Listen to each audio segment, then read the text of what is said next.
In the first issue of Playboy, there's a warning to female potential readers. If you're a woman and you accidentally picked that magazine, please put it back where you found it. Pornographers rely on women not knowing what's going inside. MILF, mother I'd like to fuck. Stepmom, mom, mother, mature. Those are some of the most preferred terms across the world. Another theme is the one of women who look like children, and that is teen. Supposedly the women are adults and they are just made to look like children, but there is no way for a man who consumes pornography of teen to look at girls on the beach and not see that those bodies are the same. And in fact, pornographers are making fun of us. Some of the sites are called barely legal, and they know that this distinction that is made between child and woman is so minimal. Then we have the racism. Japanese is a big win in 2019. We also have Korean, Indian. We have websites like Exploited African Immigrant. Arab refugee betrays the principle of their people by filming dirty porn. 5 niggers picked up an Arab refugee on the street and fucked her in the middle of the crowd. Arab refugee looking for a job sucks dicks to eat. Every single woman is represented in pornography. You can find videos of women with prosthetic legs that they then insert into their vaginas. There are so many penetrations they needed to have different words for them. We have the DP. The double penetration, where a woman is penetrated both in her anus and vagina at the same time.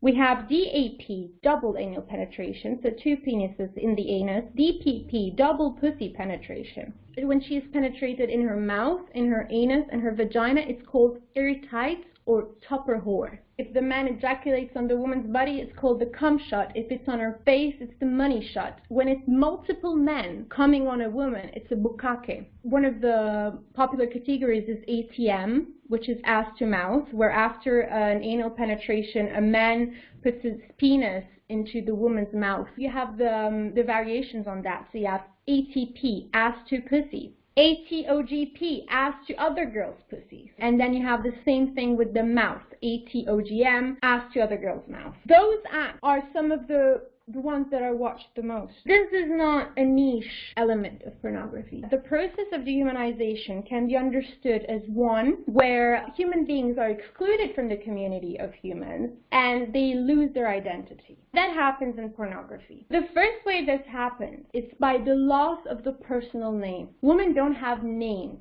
in pornography. They are sluts. They are whores. And the message is, look, she looks innocent, but now I will show you, the viewer, and her, that really she is a slut, just like all women. Another very important way in which women are excluded from the community of humans is by the loss of language. The only time she talks, she confirms what the man is saying. In pornography, she will say that she wants it more, that he has to give it to her. That's all she ever wanted. We see the woman, but we hear the men. He is saying she is a slut, and in pornography she says, I am a slut. Pornography removes from us the power to name. So urinating on a woman becomes a golden shower. Throwing sperm on her chest becomes a pearl necklace. Instruments of torture, such as handcuffs or whips, become sex toys. Acts of humiliation becomes ass to mouth. Choking becomes breastplate. Anal prolapses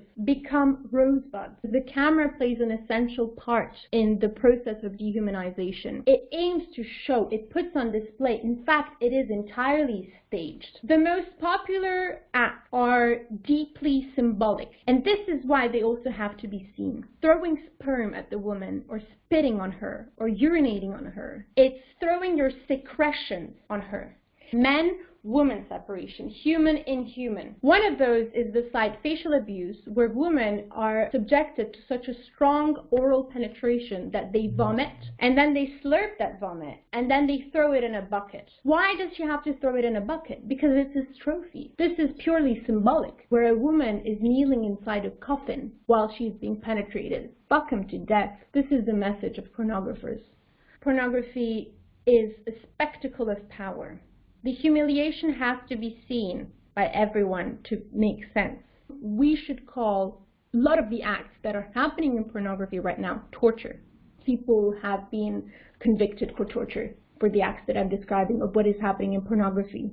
And so what happens in acts of violence is that most of the time, the women either do not react or they smile. And that is the fictive part of pornography. The women are turned into other, so it's possible to hurt them for the man without feeling guilt or remorse, or for the pornographer viewer not to see what is actually going on. So it creates this fictive world where it says women are not human, and then it says, well, look, they're not reacting. That's the proof that they're not human. Any person would say to stop if there was such pain instead of saying keep going. So it confirms its own lie. So for a start, the women lose their name. This is the first loss of identity that happens. One of the claims behind the idea that pornography could be made better is the one of sexual liberation. Equating sexual liberation with women's liberation, it's already reducing our existence to sexuality. It's not because we can have sex that we're free. It's all about making money. It's not about liberating, etc. We should be actually quite outraged that big corporations are stealing our sexuality away from us. They are telling us what to do. And then finally, a reason why pornography cannot be improved is that pornography is still at its heart